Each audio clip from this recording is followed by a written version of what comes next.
What's good, guys? We're back at it again with another video. Just see from the title, today we have a Darryn Peterson breakdown. This is the current number 4 player in the class of 2025. 6'4", 6'5", listed shooting guard out of Ohio. Like most of the players in this class, 2025, I haven't seen too much on any of them. If I've seen anything at all, they are so young. We've recently done breakdowns on Jerry Easter, Cooper Flagg, Koa Pete, but just the class in general.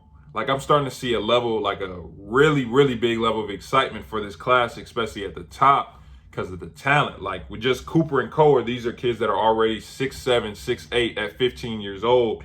And we did their breakdowns. These dudes can shoot, put it down. They're athletic. They're fluid. You know what I'm saying? Extremely coordinated at that age. So the talent. And then Jerry Easter at 6'5", being surgical on the court, playing at his own pace, knocking down shots. And there's reasons why he should definitely be in this 25. Not sure, of course, exactly why he's not, but like just the talent at the top is like extremely high level. Like, these kids are crazy skilled. So for Darryn to be number 4, I'm already knowing that he got to be like that. And I've seen his name in terms of recent names that I've seen on the channel. Remember, comment them down if you want me to do breakdowns. I've seen his name more than I've seen a lot of players as of late, so I'm not going to hold you guys up any longer. Darryn Peterson. This play might not have counted, but at 6'5", Darryn Peterson has great size for his age, and I want you guys to notice how he gets to his spot in the mid-range. Doesn't need a lot of space. 2 shots in, but you could tell that he knows where his spots are and knows how to get there. I want you guys to see this entire possession because it's a great example of not getting sped up and taking what the defense gives you. Darryn didn't like what he saw off the ball screen. He got rid of it. Once he got it back, he surgically sliced through the defense to get to his spot. Knockdown. Again, great patience here on the ball screen, not letting the defense dictate where he goes and what he does with the ball. As he attacks the rim, Darryn also has vision and can find his teammates for open looks.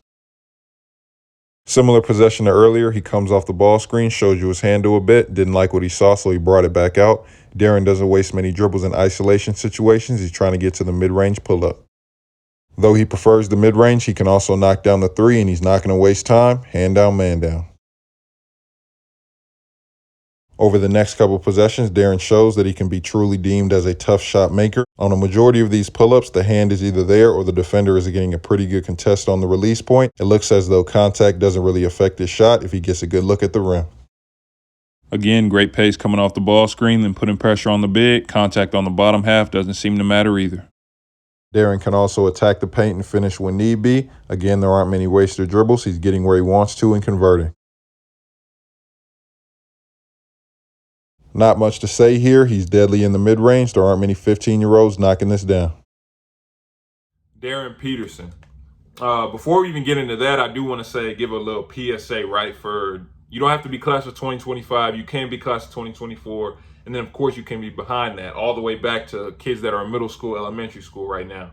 PSA, you got to get in the gym. Like, nowadays, if you are not in that gym, I'm telling you, the gap between you and the players that are already up here is getting crazy. Because when I was playing, the top players in the class were the more physically imposing players. Like I was looking up to, you got dudes like Julius Randle. I've already said players like Jabari Parker. You got your bigs that were the top of the class, your DeAndre Aytons, your Ben Simmons, Andrew Wiggins. He was 6'8", but he was dunking everything. We thought he had like a 50+ inch vertical. When I was in high school, like, it was crazy watching him. But nowadays, you got these guards and bigs now. You're about to see with Matas later on. You got these guards and bigs that are going to give you every move in the book and can knock down any shot you want. Like, when I was playing AAU, and I had 4 stars, 5 stars on my team. We played against them on the circuit. Dudes were not looking like this. Like, dudes were not this skilled, this creative with the ball in their hands. So if you aren't in the gym, like right now, you should be watching this in the gym. Like, because some of the stuff that these players can do now, some of these shots they can knock down, some of the, handles like that they can show out there, some of the skill level that there is out there nowadays, even from 15-year-olds, I'm telling you, you got to be putting in that work. But let's just jump into Darryn's game. Darryn Peterson, and with Jerry Easter, we've now seen 2 guards in the class of 2025 that are 6'5" at 15 years old and are extremely surgical out there on the court, right? Like, extremely surgical. Like, the skill level at this age from both of these players are kind of crazy. Let's just, focus on Darryn, of course. Offensively, right? So when I say he looks surgical out there, like Darryn, what I just watched on film, and we had, I couldn't find too many games. There weren't many, right? So I got the one game and I got maybe the one clip from the second one. From that one game, when I say, like, when I turned it on, it looked like, granted, of course, he's playing 15U, so of course he is probably better, like, and more physically ready than his talent that he's playing against. But when I'm saying, like, it looked like cone drills, like actual cone drills, like it looked like he was going through a workout. So I don't know if you guys have ever seen like an NBA workout. They usually, it's not just a one shot. They usually have like a 3-shot progression. Let's just say you'll simulate coming off a ball screen. You throw a skip pass to the corner, then you chase it down, run to the corner. You shoot that 3, then maybe they give you a handoff. You come off a handoff. You have to shoot off that, right? And it's just working on your patience, not getting too sped up, kind of just understanding the speed at which you need to be moving around the floor. I'm seeing Darryn, you saw this dude come off the ball screen, don't like what he see. Okay, I'm chill. Let me just get it out of my hand. Let me go to the corner. Like I just said, give me a handoff. I'm getting to an easy 1-dribble pull-up. Similar situation. I come off the pick and roll again. I don't like what I saw. Okay, give it up. When I get it back, I'm snaking it. I'm getting to my spot in the mid-range. I'm pulling up and I'm knocking it down. It's just an understanding, like he has an understanding of what speed he needs to be playing at. No one's really standing in front of him. He's not doing anything crazy, moving 100 miles an hour. It's just the way his movements are. It's extremely hard to stay in front of him. And when you have a player that can knock down the mid-range jumper from all over the floor, from all, different angles, and most of the time with contest, hand in his face, somebody all in his space, closing out all, on his feet, he's still knocking them down. Like that's tough to compete against. Like in the mid-range area, he's a killer. Like killer.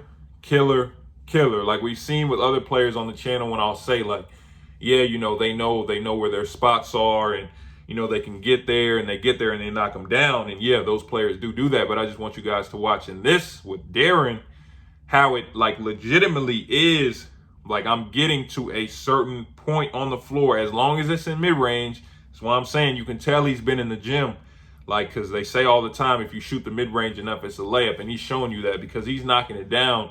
Half the time it's like, does he even really have to look? Because again, he's having hands right here. Somebody might slap him on the arm as he's getting it off. He's looking like he can shoot it from all different angles around his face.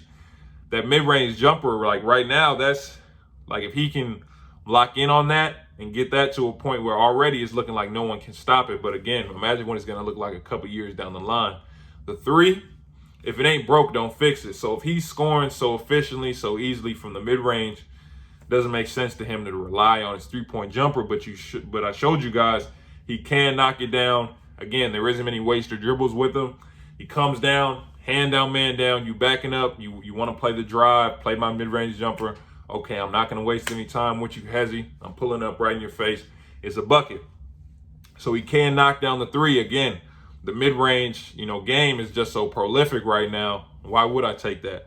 Same thing in drives to the rim. You saw he got the handle, he got the pat. Like, it doesn't matter what type of pressure that's on him. He can get by guards. He can get to the rim. He can get where he wants to on the floor. That's not the issue. And he shows once he gets to the rim, he has the right hand. He has left hand. He has the finishes. Same thing, like I said, with Jerry. I just want to see him play against some older players, some bigger players, see how that translates. But at least offensively right now, like he's getting whatever he wants. He also shows flashes of the vision. I showed you guys when he gets cut off, when someone steps up, he has the drop off. Granted, I didn't see too many assists, but he did show flashes of the vision. Defensively, he also was active. Again, with younger players, you have lapses, but he was active. I do want to talk about, though, he was rebounding. So almost every time I saw a shot go up, I saw Darryn go to the glass. And you don't see that a lot from guards. They're trying to get runouts, trying to get easy dunks, trying to get on ball his life, get highlights. No, I think I saw him like legitimately go to the glass every single time. I couldn't get stats on the game, but I can imagine he at least had 6 to 8 rebounds in that game just from how much he was going to the rim. And that's big time at all levels. Guards that can score, rebound, and do, guards that are just versatile can affect the game in a bunch of different ways are always going to be highly coveted.